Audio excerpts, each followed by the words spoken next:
안녕하세요. 이번 시간은 휴폐업 신고, 우리 교재 86페이지 휴업, 폐업 신고에 대해서 보도록 하겠습니다. 휴폐업 신고도 시험에 88페이지까지 반드시 한 문제가 출제됩니다. 자, 그러면 87페이지 휴업, 폐업을 정리해 보도록 하겠습니다. 첫 번째 휴업 신고가 있고, 그 다음에 두 번째 폐업 신고, 그 다음에 세 번째 휴업을 했다가 업무를 재개하는 신고가 있고요. 그 다음에 휴업기간 변경 신고가 있습니다. 이 휴폐업 네 가지를 반드시 구분해야 되는데, 휴폐업의 경우, 휴업, 폐업의 경우에는 등록증을 반납해야 됩니다. 등록증을 반납하러 가야 됩니다. 그래서 이건 방문신고 또는 신고서 제출만 가능합니다. 즉, 전자문서에 의한 신고는 불가능합니다. 휴업신고, 폐업신고는. 그런데 재개신고, 변경신고는 이미 휴업을 했다가 업무를 재개하겠다는 신고입니다. 그래서 재개신고, 변경신고는 등록증을 이미 반납하고 없죠. 그래서 또 반납할 수가 없습니다. 등록증 미반납입니다. 등록증을 반납하러 가야 될 필요가 없기 때문에 이건 방문신고도 가능하지만 전자문서도 가능합니다. 전자문서도 가능하다. 자, 모두 미리 신고해야 됩니다. 휴업신고, 폐업신고 모두 미리 사전 신고를 합니다. 자, 그 다음에 휴업신고는 3월 초과해서 휴업하고자 하는 경우 미리 신고합니다. 3월 초과. 3월 초과만 신고를 합니다. 따라서 만약에 3월 이하 휴업을 하려면 신고할 필요가 없습니다. 2개월만 휴업하려면, 딱 3개월만 휴업하려면 신고할 필요 없습니다. 3월 초과해서 휴업하고자 하는 경우에 미리 신고합니다.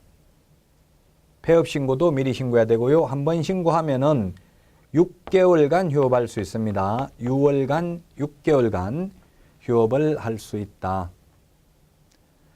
자, 그 다음에 이 휴업을 했다가 재개하는 경우입니다. 재개하는 경우에도 재개 신고를 미리 해야 됩니다. 그러면 재개 신고를 받은 등록관청은 이 반납받았던 등록증을 반납받았는데 이 반납받은 등록증을 즉시 반환해야 됩니다. 돌려줘야 합니다. 재개 신고를 받은 경우.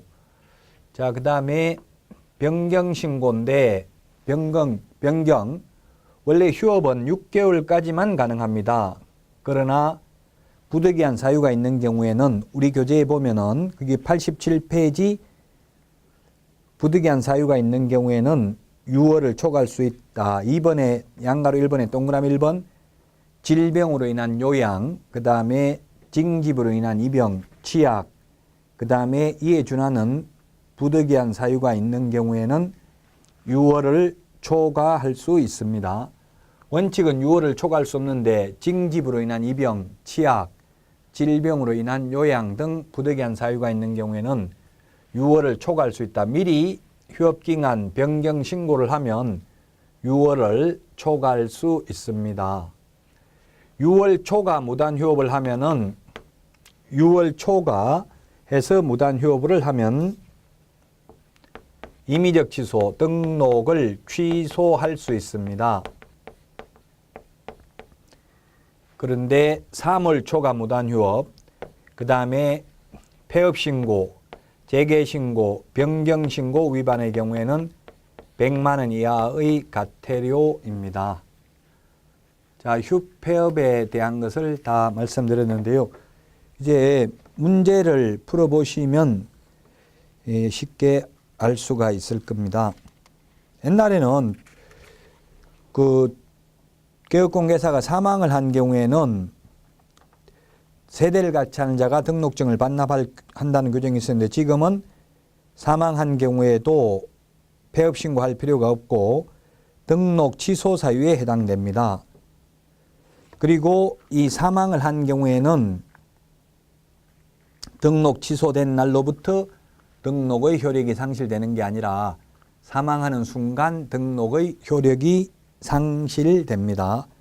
왜냐하면 일신 전속적이기 때문에 그 사람 몸에만 따라다니던 것이기 때문에 사람이 죽으면 등록의 효력도 상실됩니다.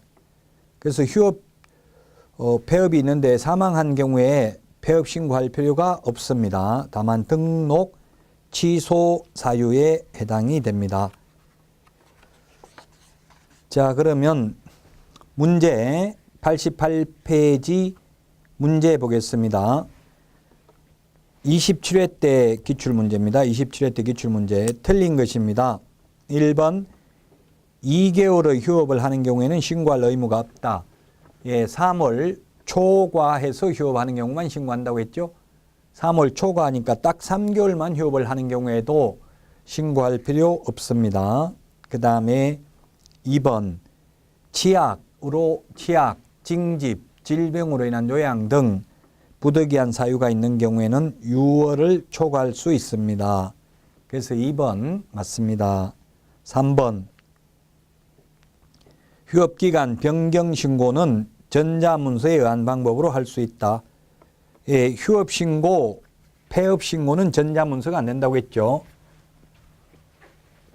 휴업, 폐업은 방문신고만 가능합니다. 반납을 해야 되니까 전자문서는 안 됩니다. 재개신고, 변경신고는 등록증을 반납하지 않기 때문에 전자문서도 가능합니다. 그래서 전자문서로 되지 않는 게 휴업신고, 폐업신고가 있고요. 또 뭐가 있느냐면 부동산 거래 신고에 관한 법률에서 정정신청 또 전자문서가 안 됩니다. 그 다음에 변경신고도 부동산 거래 신고에서 변경신고에서도 면적 변경 없이 거래 금액을 변경하는 경우에도 계약서와 이 증빙서류, 계약서, 사본 등 증빙서류를 제출해야 되기 때문에 이것도 역시 전자문서로 안 됩니다. 시험에 전자문서로 할 수 없는 것은 이런 것들이 출제됐습니다. 휴업신고, 폐업신고, 정정신청 안 되고 면적 변경 없이 거래 금액을 변경하는 경우에도 전자문서는 불가능하다. 자, 그 다음에 4번 등록관청에 폐업 사실을 신고한 경우에는 1개월 이내에 사무소 간판을 철거해야 된다 했는데 간판은 지체 없이 철거해야 됩니다. 자, 그 다음에 그래서 4번이 정답이 되겠고요. 5번은 중개사무소 소재지, 중개사무소 재개신고, 휴업을 했다가 재개신고를 받은 등록관청은 반납을 받은 등록증을 즉시 반환해야 된다. 예, 지체 없이가 아니라 즉시 반환해야 됩니다. 그래서 답 4번이 되겠고요. 자, 그러면 그 1개월 이내에 간판 철거해야 된다 했는데 1개월이 아니라 지체 없이인데 지체 없이 간판 철거하는 거. 간판 철거는 등록 취소, 그 다음에 사무소 이전 신고, 폐업 신고,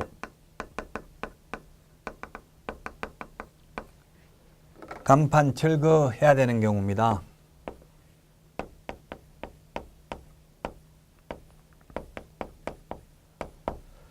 자, 등록 취소, 이전 신고, 폐업 신고 이 세 개는 간판을 지체 없이 철거해야 됩니다. 지체 없이 철거해야 되는데 휴업 신고, 업무 정지 이런 것들은 간판 철거해야 된다는 규정이 없습니다. 왜냐하면 휴업은 가장 길어야 6개월이잖아요. 그래서 6개월 이거 휴업하는데 간판 다시 철거했다가 달려고 하면 돈이 많이 드니까 업무정지도 길어야 6개월이니까 업무정지나 휴업신고는 간판 철거해야 된다는 규정이 없고 등록 취소, 이전 신고, 폐업 신고의 경우에는 간판을 철거해야 됩니다.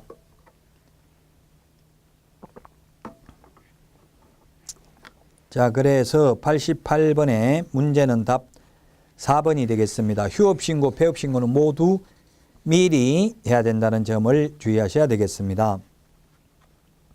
자, 다음은 89페이지 개업공개사의 의무와 책임인데 이 의무와 책임이 시험에 반드시 출제됩니다. 특히 이제 금지행위입니다. 개업공개사 등의 금지행위입니다. 89페이지인 그게 법제 33조에 보니까 개업공개사 등은 다음의 행위를 하여서는 아니 된다. 이렇게 돼 있고 이제 90페이지 양가로 1번에 매매를 업이라고 매매를 업으로 하는 것 금지한다라고 되어 있는데 자, 먼저 그러면 개업 공인중개사 등 개업 공인중개사 등이라는 표현을 쓰는 걸 보겠습니다. 개업 공인중개사 등은 개업 공인중개사뿐만 아니라 소속 공인중개사, 중개보조원, 법인의 임원 또는 사원을 다 합해서 개업 공인중개사 등이라고 합니다. 그래서 공인중개사는 개업 공인중개사 등에 포함되지 않습니다. 예, 공인중개사는 개업 공인중개사 등에 포함되지 않는다. 먼저 개업 공인중개사 등이라는 말을 쓰는 게 우리 앞에서 했습니다. 법 제10조 개업 공인중개사 등의 결격 사유가 12가지가 있었습니다. 이 결격 사유에 해당되면 취직도 안 되고 개업도 안 된다는 뜻입니다. 그 다음에 또 개업공개사라는 표현을 쓰는 게 법 제12조 2항. 여러분들이 이 법조문을 찾아보려면 휴대폰 플레이스토어에 들어가셔서 어플 검색을 하시면 됩니다. 법제처라고 검색하시면 법제처 국가법령정보센터에 가셔서 그 어플을 다운받아 가지고 확인해 보시면 됩니다. 자주 법조문을 찾아보시는 게 좋습니다. 그래서 법 제12조 2항에 보면 이중소속 금지라고 되어 있는데 이 이중소속 개업공개사 등에 대해서 규정하고 있습니다. 개업공개사 등은 이중소속이 되면 안 됩니다. 자, 그 다음에 법 제29조 2항에 보면 개업공개사 등의 비밀 준수 의무가 있습니다. 이 비밀 준수도 개업공개사 등, 즉 개업공개사는 비밀을 지켜야 되지만 중개보조원은 비밀을 누설해도 된다 하면 X입니다. 개업공개사 등이 비밀을 준수해야 됩니다. 그 다음에 법 제33조 개업공개사 등의 금지행위입니다. 지금 우리가 보려는 내용이죠. 조금 이따 다시 이 금지행위는 보도록 하겠습니다. 금지행위는 개업공개사뿐만 아니라 보조원들도 하면 안 되겠죠. 5가지가 있다고 했어요. 그 다음에 법 제34조의 2에 보면 거래사고 예방교육, 거래사고 예방 교육 대상이 있습니다. 이게 개업공개사 등에 대하여 부여되어 있는 의무입니다. 어차피 말 나왔으니까 개업공개사 등이란 현업에 종사하신 분입니다. 사장이나 직원이나 개업공개사 등입니다. 단순히 자격만 취득했다고 해서 공인중개사가 개업공개사 등은 아니라고 했습니다. 그 다음에 그러면 개업공인중개사 줄여서 개공이라고 하겠습니다. 이 개업공개사와 소속 공인중개사에게 해당되는 것 보겠습니다. 개업공개사와 소속공개사는 전문 직업인으로서 품위를 유지하고 신의와 성실로서 공정하게 중개 업무를 수행해야 됩니다. 이건 법 제29조 1항에 규정되어 있습니다. 법 제29조 1항에 규정되어 있고요. 그 다음에 인장 등록, 지난 시간에 인장 등록도 개업공개사와 소속공개사만 인장 등록한다고 했습니다. 그 다음에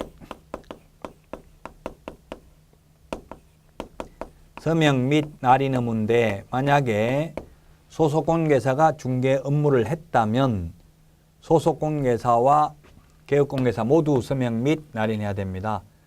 물론 그 업무를 수행하지 아니한 소속공개사는 서명 및 날인을 할 의무가 없습니다. 자, 그 다음에 개업공개사나 소속공개사 될 사람 미리 둘 다 실무교육을 받아야 됩니다. 실무교육은 사전교육입니다. 미리 받아야 됩니다. 그리고 실무교육을 받고 나면 2년에 한 번씩 개업공개사와 소속공개사는 연수교육을 받아야 됩니다.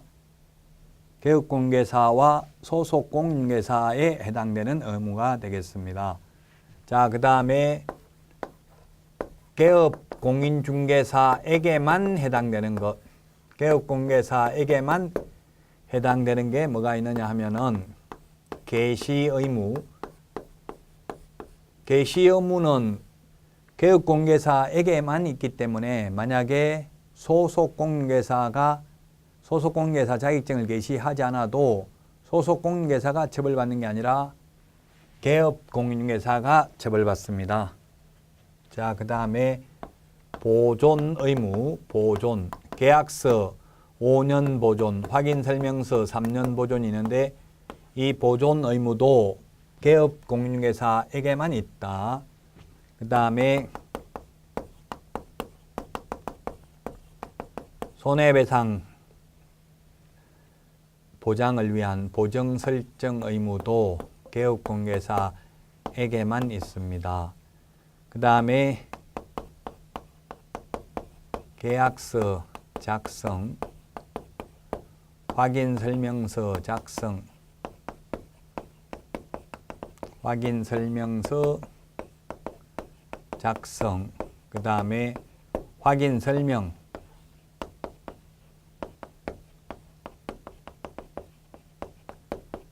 개업공개사의 의무입니다.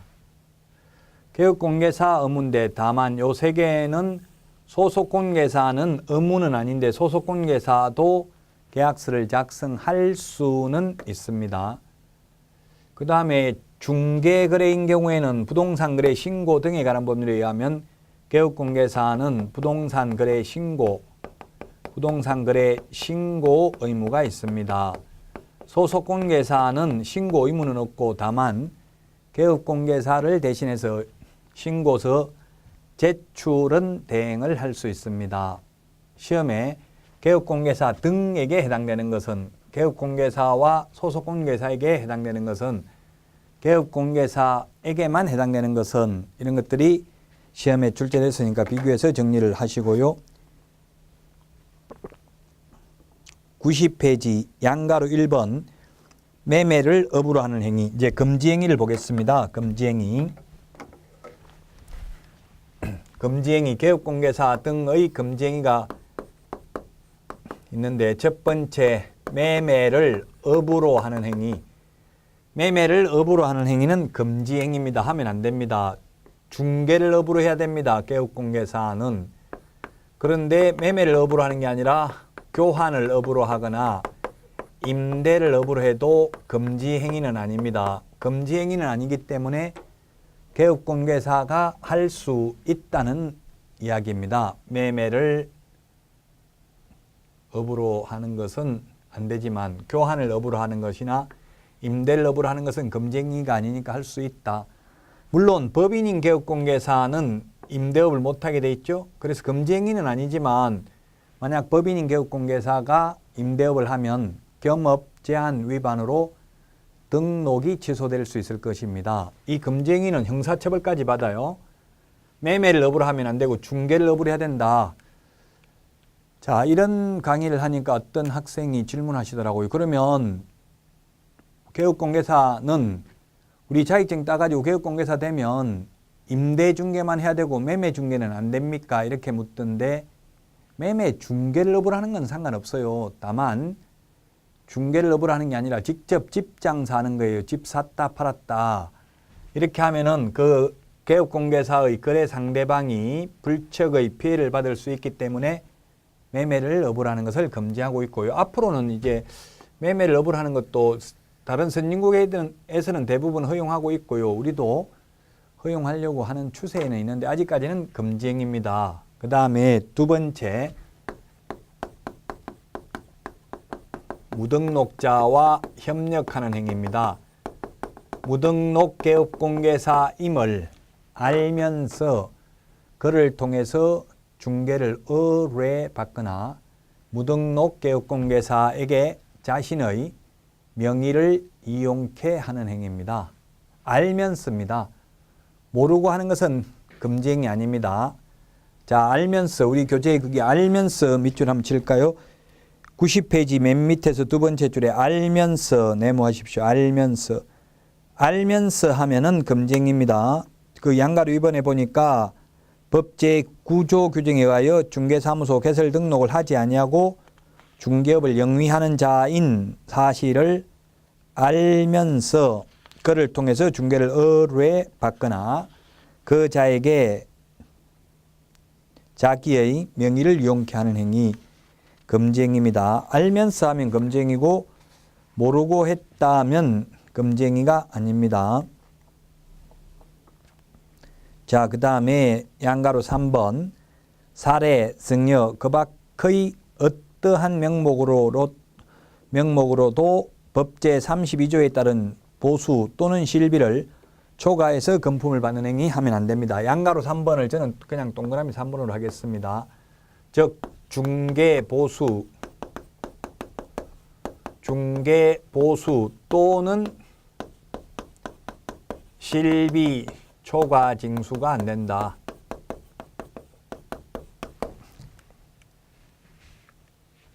어떠한 명목으로라도 안 된다. 어떠한 명목으로라도 안 된다. 자, 이게 3번이 지금까지 시험에 가장 많이 출제되었습니다. 자, 먼저 중개보수입니다. 중개보수를 초과해서 받으면 안 됩니다. 따라서 중개보수가 아닌 권리금을 알선하고 받는 돈, 중개보수가 아닙니다. 많이 받아도 됩니다. 자동차 알선하고 받는 돈, 중개보수 아닙니다. 그 다음에 분양 대행하는 것, 이삿짐 센터 알선하는 것, 컨설팅하고 받는 돈은 중개보수가 아닙니다. 따라서 중개보수가 아닌 것은 이걸 저촉받지 않습니다. 자, 그러면 예를 들면 그 대토권 또는 뭐 이동식 세차장, 이동식 세차장은 중개상물이 아니고 중개상물이 아닌 것을 알선해도 중개가 아닙니다. 중개가 아닌 걸 하고 받는 돈은 중개보수도 아닙니다. 따라서 이동식 세차장 알선하고 받는 돈도 중개보수가 아니므로 많이 받아도 됩니다. 중개보수를 초과해서 받으면 안 되고요. 또는 실비입니다. 등기사항 증명서 발급받는 데 들어간 돈, 그 다음에 우리 차비, 교통비, 이런 거 숙박비 이런 것들은 받아도 됩니다. 시험에 중개보수 이외에는 실비도 받으면 안 된다. X입니다. 실비는 받아도 됩니다. 이런 중개보수 또는 실비를 초과해서는 어떠한 명목으로라도 금품을 받아서는 아니 됩니다. 자, 그런데 중개보수를 판례에 의하면 현금을 초과해서 받았다가 돌려주는 것도 위반이고 수표를 초과해서 받았다가 그 수표가 부도가 나서 현금화하지 못했다 하더라도 위반입니다. 그러나 받기로 약속만 하고 실제 수령하지 않았다면 위반이 아닙니다. 미수에 그친 경우에는 위반이 아닙니다. 소위 순가중개계약은 당연히 위반이 된다 하면 X입니다. 순가중개계약 그 자체가 당연히 위반되는 것은 아니고 실제로 초과해서 받아야 위반이 되겠습니다. 미수범을 처벌하지는 않습니다. 만약 이 초과해서 약정을 했다면 전부 무효가 아니라 초과 부분만 무효입니다. 그리고 무등록 개업공개사의 중개 보수 약정은 무효입니다.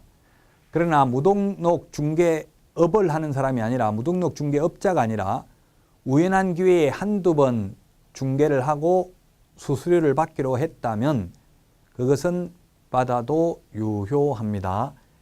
이 초과해서 약정한 것은 전부 무효가 아니라 초과 부분만 무효이기 때문에 가령 법정 보수가 100만 원인데 1000만 원 주기로 약속을 해도 900만 원은 지급할 필요가 없습니다. 만약 설령 지급했다 하더라도 부당이득으로서 반환을 청구할 수 있습니다. 자, 중개보수가 시험에 가장 많이 출제됐다. 그 다음에 네 번째, 거짓된 은행, 거짓말, 행동, 그 밖에 의뢰인의 판단을 거르치게 하는 행위입니다. 어떤 것이 거짓된 은행에 해당되는지는 사회통념상 판단하여야 합니다. 그래서 의뢰인이 진실을 알았더라면 계약 체결하지 않았을 것으로 생각되는 행위는 하면 안 된다. 판례에 의하면 매도 의뢰인이 의뢰한 가격보다 무척 높은 가격으로 매수 의뢰인에게 제시하고 그 차액을 편취하는 행위도 거짓된 은행에 해당된다는 게 판례입니다. 자, 이거 반드시 암기해야 되는데 시험에 한 3문제까지 나올 수 있습니다. 해마다 출제되죠. 그래서 앞으로 암기할 때는 매무수거, 매무수거 이렇게 암기하도록 하겠습니다. 이 매무수거 4개를 위반하면 1년 이하의 징역이나 1000만 원 이하의 벌금에 처합니다. 매무수거, 그 다음에 분양 관련 정서, 분양 관련 정서, 매매를 업으로 하거나 분양 관련 정서, 매매를 업으로 하거나 중개하는 행위. 자, 분양 관련 정서가 뭐가 있느냐 하면은 청약저축, 청약예금, 각종 통장이죠. 청약부금 통장, 그 다음에 철거민 정서, 딱지, 물딱지, 조개딱지 이런 것들이 분양 관련 정서입니다. 그러나 동호수가 특정된 아파트 분양권은 미래의 건축물입니다. 분양 관련 정서가 아닙니다. 주택 상환사채 이런 것들 매매를 업으로 하거나 중개하면 안 됩니다. 자, 그 다음에 의뢰인과 직접 거래입니다. 의뢰인과 직접 거래.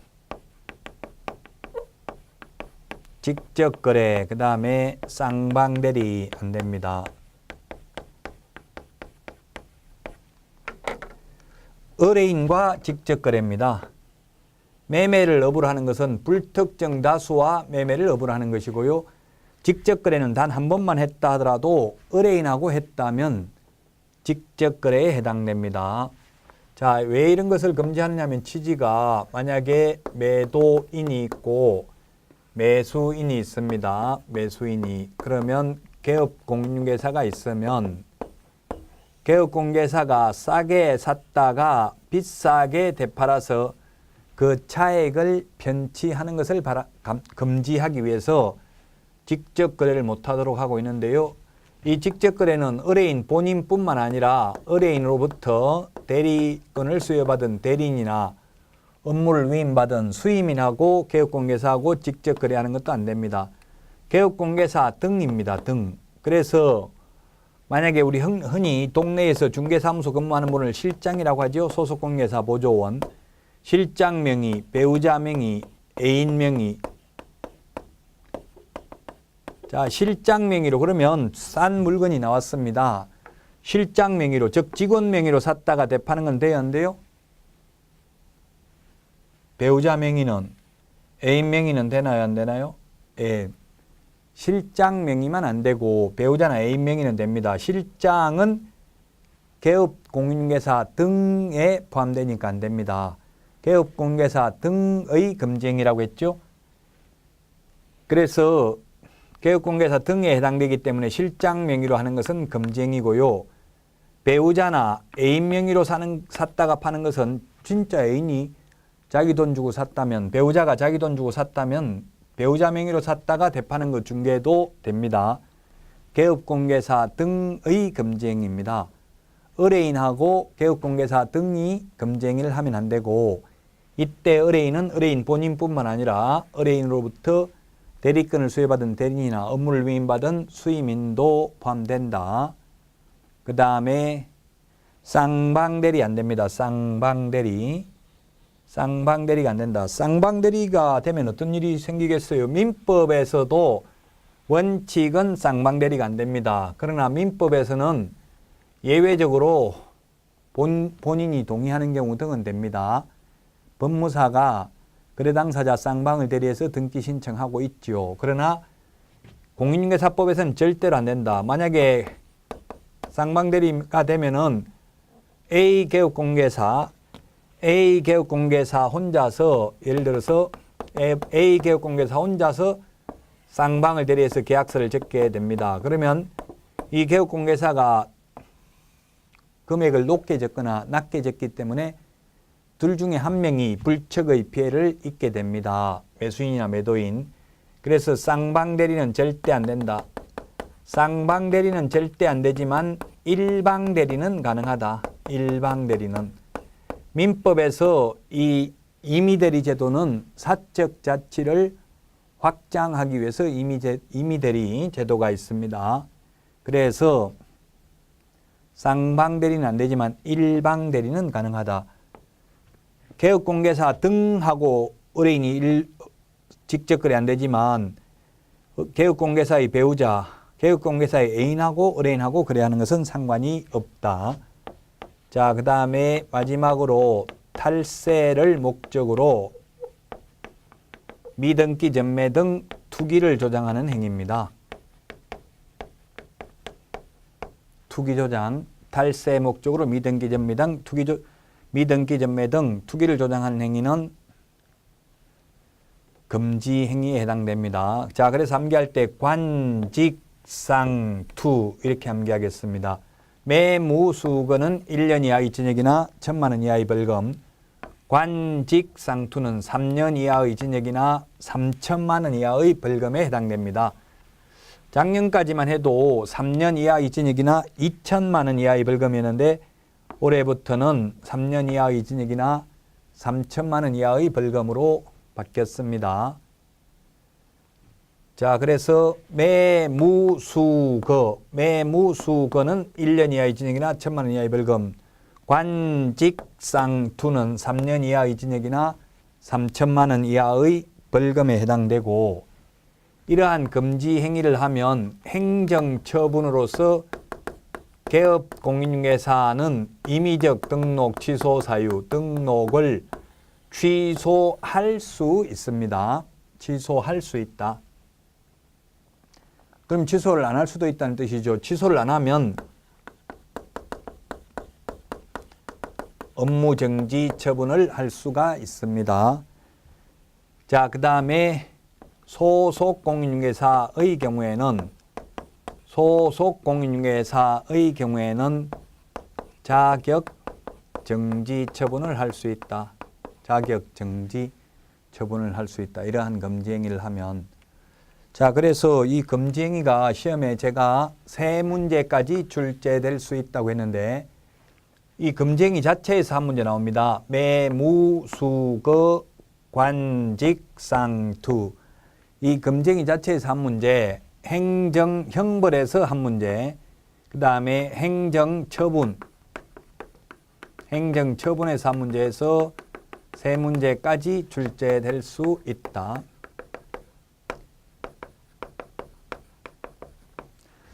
자, 개업공개사 등의 금지행위에 대해서 살펴봤습니다. 우리 교재는 94페이지 그다음에 95페이지까지 지금 다 말씀을 드렸습니다. 95페이지까지 우리 책에도 지금 판례를 자세하게 해놨는데요. 자, 그래서 96페이지에 보면 96페이지까지 다 했는데요. 27회 해마다 금지행위는 해마다 시험에 출제가 됩니다. 자, 다음 중 금지행위에 해당하는 것을 모두 고른 것은 이렇게 되어 있네요. 금지행위에 해당되는 거 모두 다 고르면